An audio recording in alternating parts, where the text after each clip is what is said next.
The beacon and the response. The azure nebula of Naran cast long shadows across the remains of what had once been called the Jewel of the Spiral Arm. Ambassador Thela stood alone on the fractured observation platform, her slender form silhouetted against fires that still burned 3 days after the attack. She was the last governing official of the Nirani people on this colony, the last one alive, anyway. Thela's translucent skin flickered with pulses of fading crimson light, a sign of extreme distress among her kind. The Nirani were peaceful explorers, their bodies naturally absorbing and reflecting the light of their surroundings. They had settled on this world centuries ago, naming it Serenity for the perfect balance of its ecosystem. Now that serenity was shattered. "Ambassador, the communications array is ready," said Liran, one of the few technicians who had survived the initial assault. His skin barely rippled with dim amber light, fatigue evident in his movements. Thela nodded. "How long before they detect the transmission?" "Perhaps 20 minutes before their orbital jammers lock onto the signal," Liran replied. "Not long enough for a response, but enough to send the message." It would have to be enough. The Kavorn Dominion had destroyed their planetary defenses within hours of their arrival. The predatory warships had descended upon Serenity without warning or provocation, their efficiency terrifying to witness. The Nirani were not warriors.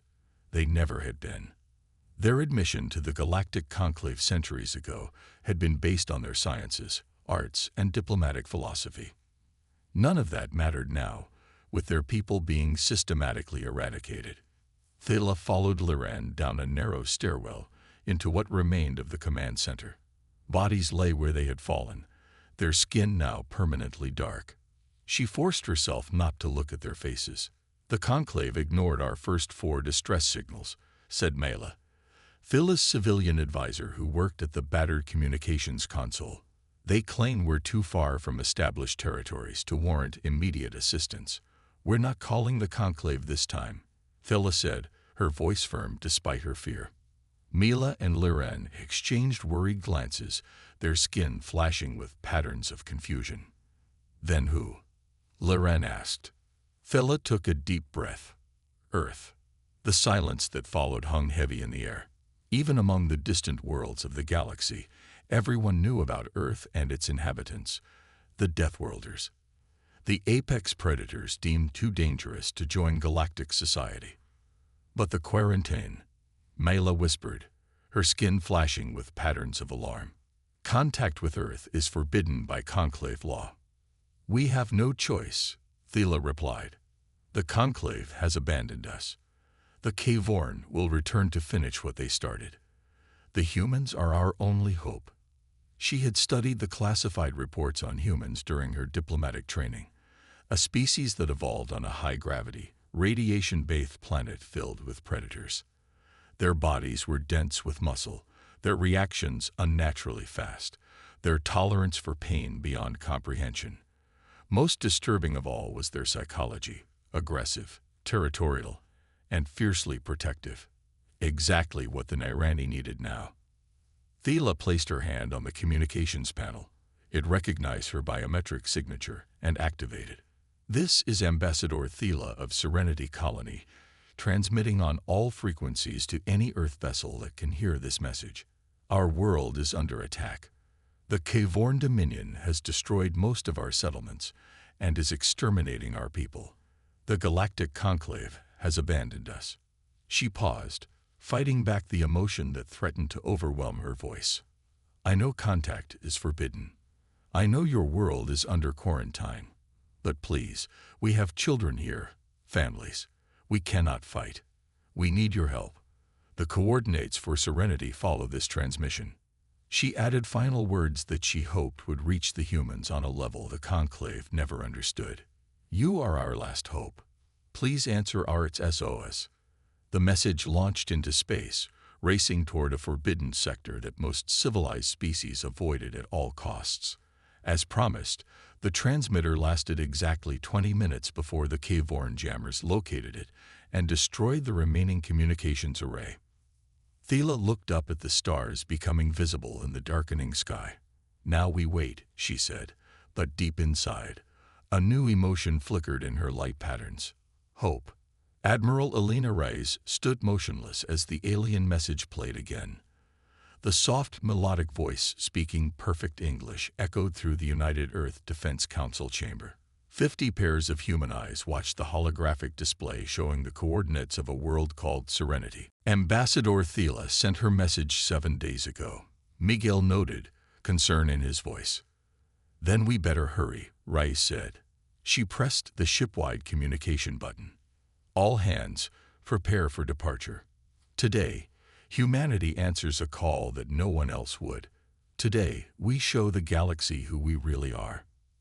As the Vengeance led the fleet toward the edge of the solar system, the automated quarantine satellites detected the approaching ships and began to activate their defenses. The Deathworlder Fleet accelerated. Earth had responded, and nothing in the galaxy would ever be the same. Deathworlders unleashed. The quarantine satellites appeared as tiny silver dots against the blackness of space.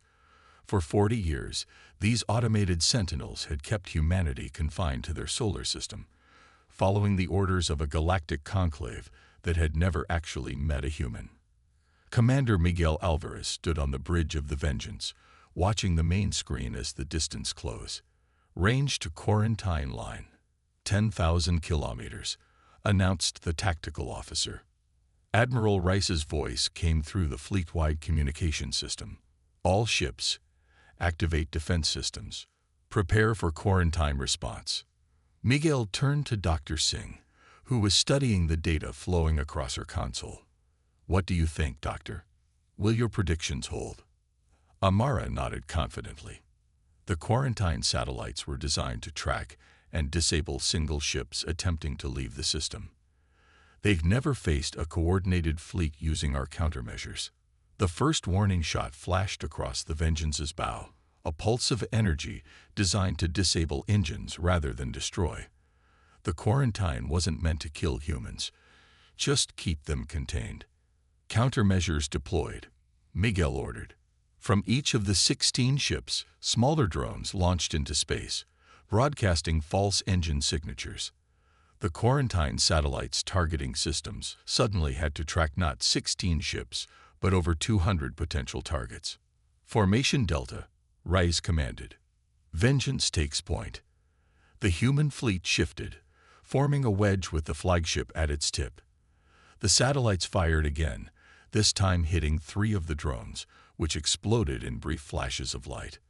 They're adaptive, Amara observed, learning our patterns faster than expected. Miguel smiled, but not fast enough. The Vengeance accelerated, drawing fire from the nearest satellites. Its advanced shield technology, reverse-engineered from fragments of alien craft that had ventured too close to Earth over the decades, absorbed the impacts. All ships, Reyes ordered. Execute breakpoint protocol. Now. In perfect synchronization, the human fleet suddenly scattered in 16 different directions, each ship accelerating to maximum speed.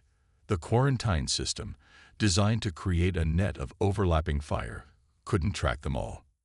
Miguel gripped the command rail as the Vengeance shuddered under satellite fire. Shields at 75%. Maintain course, Reyes said calmly. We're almost through. On the other side of the solar system, in the Galactic Conclave's automated monitoring station, alarms began to sound. The AI system registered multiple quarantine breaches, but found the data impossible to process. No species had ever attempted to break a conclave quarantine. It was unthinkable. The AI filed the incident as a system malfunction and scheduled a maintenance check for the next standard cycle. Meanwhile, the Vengeance pushed through the final line of satellites, its shields flickering under the strain. Behind it, 14 other ships made it through at different points. Only the UES Defiant had been disabled, drifting with damaged engines just inside the quarantine line. The Defiant reports all crew safe, Amara said. Their engines are damaged, but life support is stable. Reyes nodded. Signal them to return to Earth for repairs. The rest of us continue. As the quarantine satellites faded into the distance, the 15 remaining ships of humanity's fleet regrouped. Repair drones swarmed over their hulls, fixing minor damage. All ships report ready for FTL, Miguel announced. Course to Serenity is locked in. Ray stood in the center of the bridge, her face illuminated by the glow of distant stars. Stars that no human had been allowed to visit until now. Send one last message to Earth, she ordered.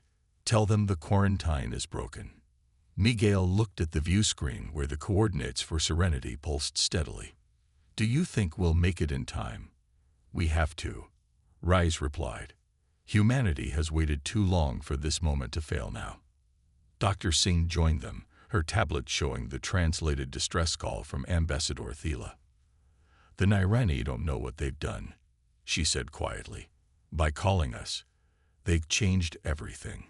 For them and for us. Plot the fastest course to Serenity, Rise ordered. We're about to show the galaxy what happens when you ask humans for help. The fleet's engines flared brilliant blue, and in 15 flashes of light, humanity broke free from its prison and raced toward the stars. The Deathworlders were loose. The human fleet dropped out of FTL at the edge of the Serenity system. The main screen on the Vengeance's bridge showed a beautiful blue-green world and the black Cavorn ships orbiting it like hungry predators. Scan complete, announced the sensor officer. We count 31 Cavorn vessels in orbit. Multiple ground forces detected. Colony settlements are mostly destroyed, but we're picking up survivor groups in the northern forest region. Commander Alvarez studied the tactical display. The Cavorn haven't noticed us yet. We're outside their sensor range. Rise nodded. Good. Dr. Singh, what's your assessment? Amara pointed to the largest concentration of survivors. This appears to be the main Nirani refugee camp. Their energy signatures match what we know about their species, low-level bioluminescence. The area is surrounded by Cavorn ground forces, but they haven't attacked yet. They're playing with their food, Miguel said grimly, taking their time. Rise felt a cold anger building inside her. Prepare a rescue team. Commander Alvarez, you'll lead. Dr. Singh will accompany you to establish first contact. The fleet will remain here until your team confirms the situation. Within an hour, a stealth shuttle carrying Miguel, Amara, and a dozen Marines descended through Serenity's atmosphere, using the planet's magnetic field to mask their approach. They landed 3 kilometers from the Nirani camp in a dense forest of silver-leaved trees. Stay alert, Miguel ordered as they moved out. The Marines in sleek combat armor spread into a protective formation around the scientists. We don't know how the Nirani will react to us. Amara checked her translator device. According to the data we've gathered, the Nirani are naturally peaceful. Their biology includes a bioluminescent communication system that reveals their emotional state. Let's hope they don't panic when they see us, Miguel said. They approached the camp cautiously. Through his binoculars, Miguel could see the Nirani, slender beings with translucent skin that glowed with shifting patterns of light. They moved with a graceful lightness that suggested adaptation to lower gravity. Suddenly, one of the Nirani lookouts spotted them. A pattern of bright flashes spread across the camp as the aliens communicated with each other. The humans stopped, weapons lowered but ready. A slender figure stepped forward from the camp, moving slowly toward them. Even from a distance, Miguel could see this Nirani was different. Its patterns more complex, its movements more deliberate. That's Ambassador Thela, Amara whispered, the one who sent the message. As Thela approached, her skin began to pulse with a mixture of fear and hope, violet and gold waves rippling across her translucent form. She stopped 10 meters away, studying the strange beings before her. Miguel removed his helmet in a gesture of trust. Ambassador Thela, he said, his voice carrying in the still air. I am Commander Miguel Alvarez of Earth. We received your message. Amara's translator converted his words into the melodic tones of the Nirani language. Thela's entire body flashed with brilliant gold light. You came, she said, her voice barely above a whisper. "The Deathworlders came. We're here to help," Miguel replied simply. Thela approached closer, studying the humans with wonder. "The stories we've heard. They said you were monsters. Dangerous predators too violent to join galactic society." "We can be dangerous," Miguel acknowledged. "But we choose who we're dangerous to." He gestured toward the caveworn ships visible in the sky. "Right now, that's the ones threatening your people." Thela led them back to the camp, where hundreds of Nirani watched the humans with mixtures of fear and fascination, their skin flickering with countless emotional patterns. In the central shelter, Thela introduced the remaining Nirani leaders.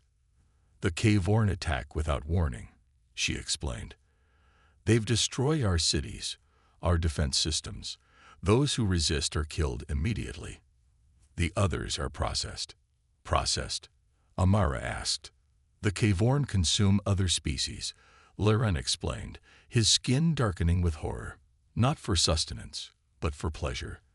They believe consuming intelligent beings gives them power." Miguel's expression hardened. "How many of your people remain?" "Perhaps 40,000, Thela replied, "from a colony of 3 million. Miguel activated his comlink. "Admiral, do you copy?" "Go ahead, Commander," Rice's voice replied. "Situation confirmed. The Nirani are facing extinction. The caveworn are. They're harvesting them. For food." A long silence followed. When Reyes spoke again, her voice was cold steel. "Understood. Prepare the survivors for evacuation. The fleet is moving in." In orbit, the 15 warships of humanity's fleet powered up their weapons systems. Designed by a species that had spent its entire existence fighting to survive, they carried technologies the Conclave had never seen, because they'd never given humans a chance to show what they could do. Admiral Rice stood on the bridge of the Vengeance, watching the caveworn ships on the tactical display. "All ships, this is Admiral Rice. Today we show the galaxy what humans stand for. Execute Operation Thunderbolt." The human fleet accelerated toward the caveworn ships, broadcasting on all frequencies. "Attention caveworn vessels. This is Admiral Elena Reyes of the United Earth Fleet. You are ordered to cease all hostilities against the Nirani people and withdraw from this system immediately." The response was immediate. Caveworn weapons powering up, their ships turning to face the newcomers. "They're targeting us," the tactical officer reported. Reyes smiled grimly. "Of course they are. They've never met a Deathworlder before." The caveworn fired first, energy beams cutting through space toward the human ships. But the fleet was already moving, splitting into 3 battle groups that maneuvered with a precision that seemed impossible for vessels of their size. "Return fire," Reyes ordered. "Target their weapons and propulsion systems." The Vengeance's main cannons fired, brilliant streaks of accelerated particles tearing through the shields of the nearest caveworn vessel. 3 more human ships concentrated their fire on the same target, and the caveworn ship exploded in a brief, silent flare. On the surface, Miguel and his team watched as streaks of light crisscrossed the sky above them. "What's happening?" Thela asked, her skin pulsing with anxiety. "Humanity is happening," Miguel replied. In space, the caveworn fleet commander was screaming orders at his subordinates. "What are these creatures? How are they breaking through our shields?" "Unknown species, Commander," his officer replied. "Their technology is unlike anything in our database. Destroy them." All ships concentrate fire on their flagship. The caveworn vessels regrouped, focusing their attack on the Vengeance. Energy beams converged on the human flagship from multiple directions. Shields holding at 60%, the tactical officer reported. "They're adapting to our defenses." Reyes nodded. "So are we. Execute Maneuver Hydra." The human fleet suddenly shifted formation. 8 ships accelerated to flanking positions while the Vengeance and 6 others formed a defensive wall. Before the caveworn could react, the flanking ships opened fire from multiple angles, each targeting a different enemy vessel. "Caveworn ships breaking formation," the tactical officer announced. 4 destroyed, 6 heavily damaged. Press the advantage, Rise ordered. Launch fighters. From the undersides of the human warships, smaller craft emerge, hundreds of them, swarming toward the K-Vorn vessels like angry hornets. The K-Vorn had never seen combat fighters before. Their military doctrine relied on capital ships and overwhelming firepower. The human fighters slipped through their defensive screens, targeting key systems with surgical precision. On the Vengeance's bridge, Rise watched the battle unfold. The K-Vorn were powerful, their technology advanced, but they had never faced an enemy like humanity before. Never faced a species that had evolved on a death world, where every day was a fight for survival, where cooperation and strategic thinking meant the difference between life and death. K-Vorn flagship is attempting to retreat, the tactical officer reported. They're opening an FTL corridor. Not today, Rice said. Blockade pattern Omega.